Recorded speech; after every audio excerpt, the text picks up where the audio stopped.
Set 2 will be played on Fighting Spirit. Spawning in the top left-hand position as the blue Zerg from SK Telecom T1. His name is Saxry.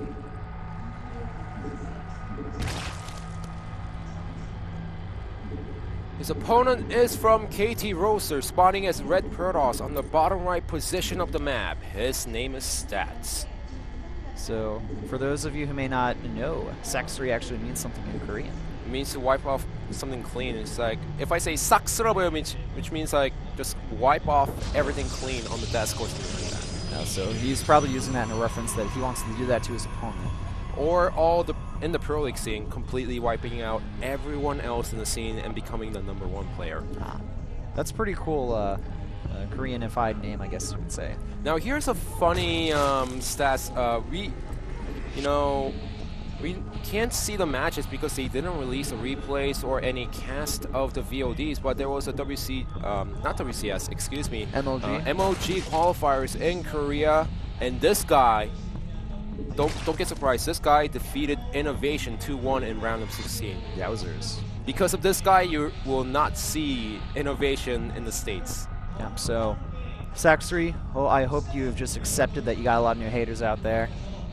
I'm sorry, I just had to say it, but it's the raw data like I shown on the screen. It's been 61 days since Saxry came out on Pro League, and it's been about 100-something days before since the day he won in Pro League. Wow, that's actually a pretty significant amount of time there. So the last game he won was, I think, back in Wings of Liberty then. Now his opponent's stats, he made it into MOG. You'll see this guy in United States pretty soon. He defeated Trap, Rain, and tied 2-1 every single time to make it into MLG. Pretty impressive. I actually think that it's really cool that Korea has its own like MLG qualifiers. That kind of adds a really cool dynamic. It's like having like a little, it's like a mini Korean tournament, and then they get to go to the real one. Yeah, well, they get paid to go there if they win the tournament. So, hey man, why not participate? If Kespa lets you and you're on a Kespa team, I'm sure you'd jump at that chance. But you have to defeat every single player from the Kespa scene, and to be a little bit more exact with the MOG tournament, the players, they were divided into 3 groups, and only 3 players made it out of every single Kespa players out there. This is actually really interesting. We have a 3 hatch before pool opening for Saxry, now getting his gas after the pool, and also notice the position of the 3rd base as well. Yeah, the dirt. I don't think we've seen this before PVC as far as base location goes. I'm also surprised that he's getting a gas inside the main base a little bit. So he's trying to get the gas up early up inside the main base, and that's a counter against the gateway opening from his opponent's Stats. But usually on this map, they get the gas at the 3rd base. And indeed, it looks like Stats is going for that gateway expansion opening, getting both gases as well. And he does have his Militia Core out. But the triple hatch before pool is a really good way to deal with the gateway first opening, because it allows you to get more economy than usual, and you have enough larvae to deal with their attacks earlier on. Now let's talk about the expansion a little bit more. Stats is going to expect the expansion to be at 12 o'clock position at this point. And when he scouts the lack of an expansion there, he's going to be a little bit confused, maybe play a little bit more defensive, and we'll see if he actually ends up scouting the other base on the middle left position on the map. Well, you also have to think about how Fighting Spirit was played out back in Brood War, because 3rd players, they just took bases around the map anywhere they wanted.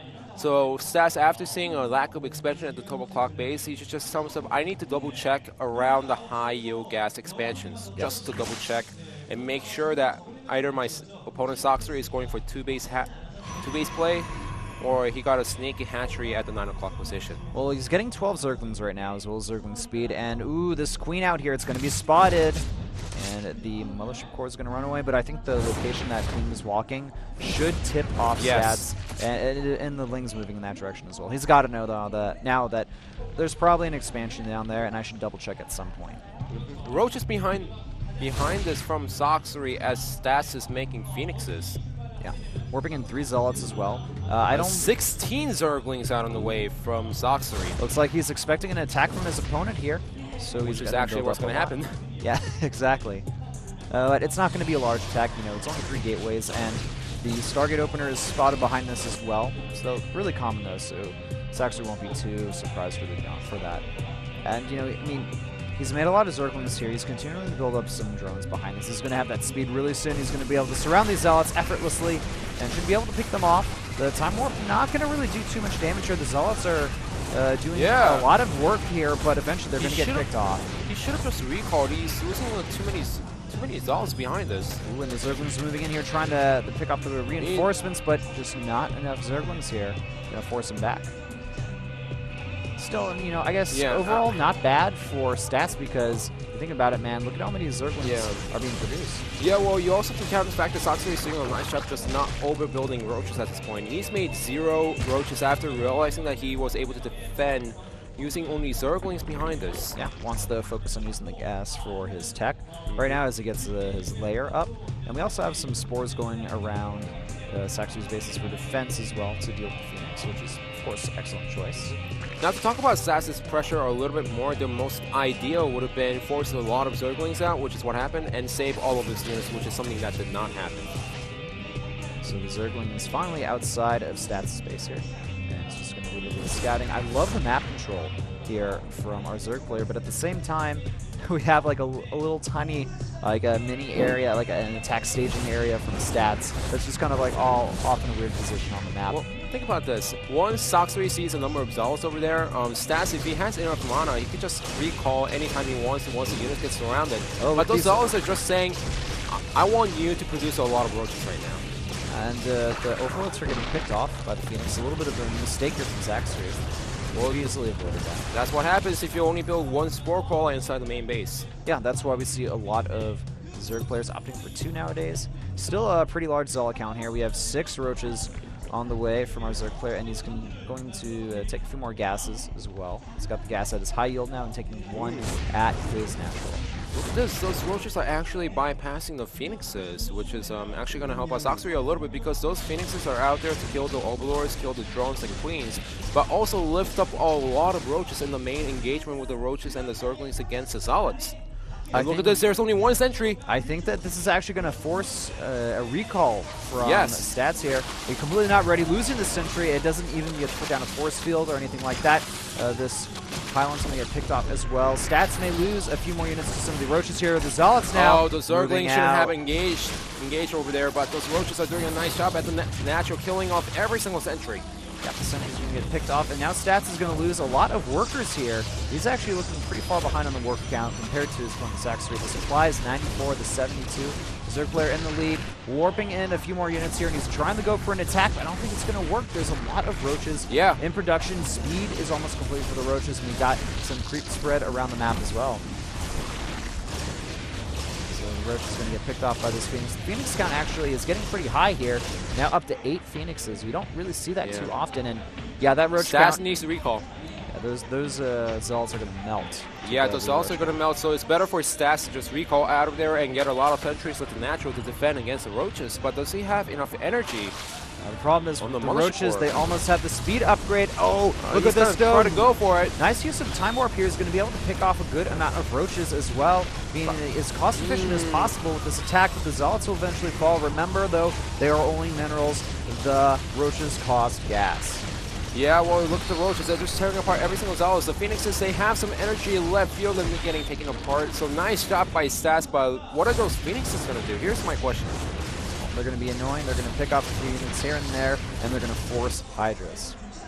Yeah, well, look at this. Roaches at the natural once again. No sentries to put down the force field against the Roaches. And we don't know the unit count between the 2 players, but we do have Hydras coming out on the way from Soxery, and we have Immortals coming out from Stats. And here's the biggest point. 12 minutes into the game, Stats is only down to 2 bases. Welcome to new fighting spirit. Yeah, that's the problem. It's just going to be almost impossible for him to take a third. I mean, he may be able to get it up here. The problem is the Zerg player can just flood that base with a lot of units. He can send a lot of Zerglings to the natural if he wants. The distance between the natural and the third, it's hard to defend both locations at once. And here is even a bigger problem. Stats, yes, he did a nice job killing a lot of Roaches in that engagement, but he didn't kill that many drones or that many queens inside the main base, natural, or the third base. That's true. So the economy for Soxery hasn't been disturbed at all throughout the whole game. Yes, a few drones are getting picked up here and there, but all he has to do is remake him 2 drones, easy. Once the Hydra's out, oh, nice pickup Oh, these are nice. This is good. This is exactly what our KT Protoss player needs to do. Nice force fields field as well. The Immortal gonna tear apart those roaches, and you know what? As time goes on, I feel like these Phoenixes are just being so cost efficient. And, you know, getting a few more, he's up to 10 now. That number is becoming a lot more dangerous than the normal 5 you'll see from Protoss. And he still needs to be careful because he doesn't know when the opponent is going to get a fungal out or when the Phoenixes are going to get caught out of position. Yeah. So he needs to stay active with the Phoenixes, and he needs to make sure he does a lot more damage than what he did so far. So far, he's doing a nice job. But personally, I have a feeling that it should be a little more killing, a little more drones, so getting more hatchery, not hatcheries, but Hydras off guard. I like this. Third base going down from Stats, and because he has so many Phoenixes out, he's forced his opponent into a mainly Hydraless composition, and in turn, Stats is getting the Colossi out now, and once he's on those 3 bases, you know, he'll be able to easily deal with that. Gotta be careful there, not losing any Phoenixes. Good for Stats, but he's down to 8 from 10. And third base under construction has been spotted. Are we going to see an attack from Saxtry? Is he going to go for it? Well, it's still early to call if he's going to go for it or not. And because of the number of Phoenixes that he has, he could ignore one Spore Quality for a few seconds before backing up. I would like to see a 4th base from Saxtry right now. I think that's what he should do here. A 4th base would be an excellent decision for him. He's not going for an all-in. He's just trying to play a macro game behind it, so he needs a 4th base.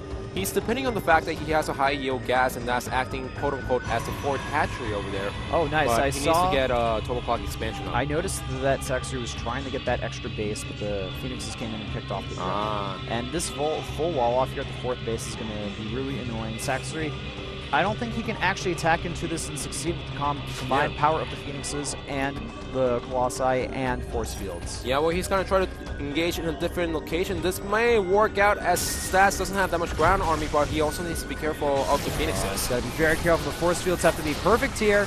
But all Saxtry has to do is bust through the right, getting the pylon and the gateways. He's got a second Colossus in this army, a lot of Zealots. The army composition is mainly Hydra-based. Looks like Stats defense. Stats defense for now, but Saxtry also getting a 4th base behind us at the 12 o'clock position. So he will finally go ahead and take that 4th base. Additional gateways are turning into warp gates at the 3rd base. So the overall economy for Stats is going to be pretty good here. Pretty good.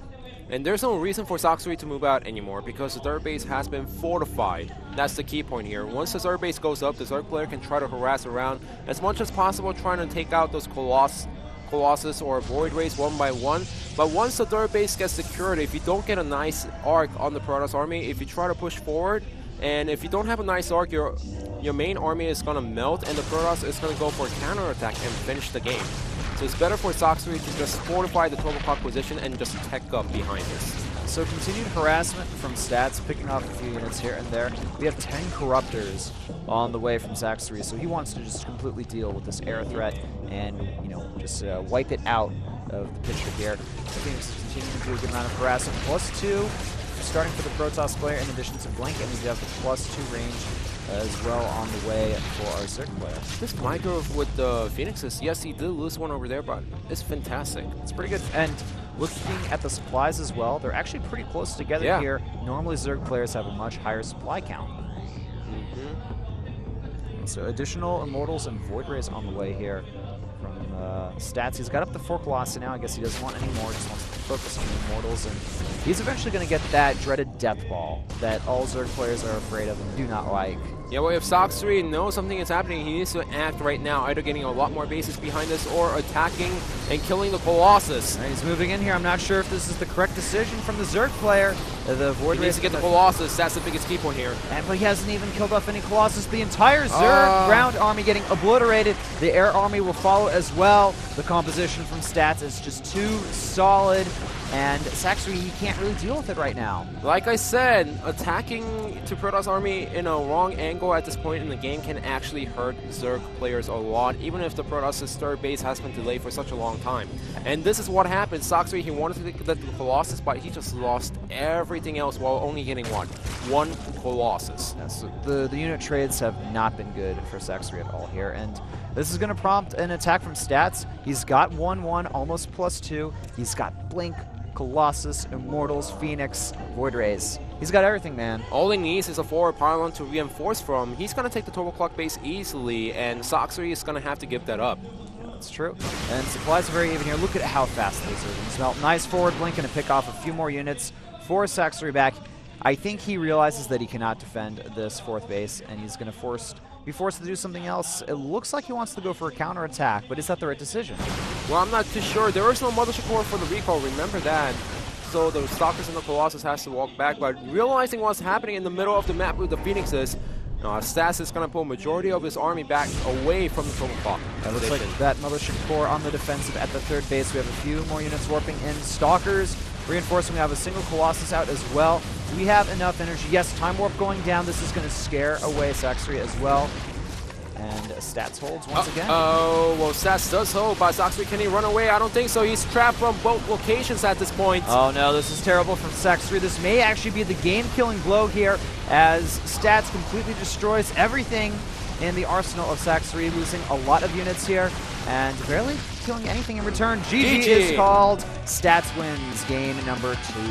Soxery should have stayed more defensive throughout the whole game. As he saw the unit composition from his opponent, he went a little bit hasty as he was trying to get the Colossus count down, but essentially he only got one. His main army was thwarted, and that prompted Stats to move out on the map to take away the turbo clock position from Soxery. So I really enjoyed Soxery's opening. I thought it was pretty smart, and he was handling himself pretty decent throughout the early to mid-game, but after that, Stats just took control and eventually came out with the win. His army composition was key, and I believe a big part in his win. So now the score, 1-1 between SK Telecom and KT Rolster. The next match is going to be Rain versus Puzzle. Don't go anywhere. We'll be back after this commercial break.